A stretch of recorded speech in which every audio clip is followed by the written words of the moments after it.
ভিতরে পানি থাকবে না, কান্না করতে করতে রক্ত বের হয়ে যাবে।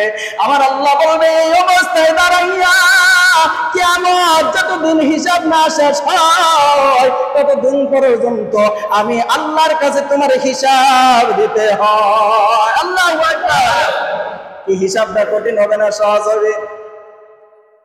আমি আগেই বলছিলাম গত জুমায়, মানুষ যখন কবরের মধ্যে আযাব বহন করবে কিয়ামত পর্যন্ত পরজাখে আলমের মধ্যে, আমার আল্লাহ তাআলা রব্বুল আলামিন বললেন কিয়ামত যখন আযাব তার সামনে অবস্থান করবে, বান্দা তখন কবরে আযাব কিয়ামত পর্যন্ত যা ভোগ করছে সব কথা ভুলিয়া যায়। আল্লাহু আকবার।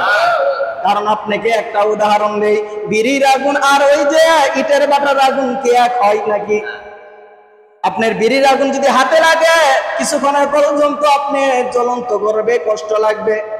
আর যদি ইট বাটের আগুনের ভিতরে আপনি ঢুকিয়ে দেওয়া হয় একটু পুড়বে না, সারা দেহটা পুড়ে আপনার অঙ্গার হয়ে যায়।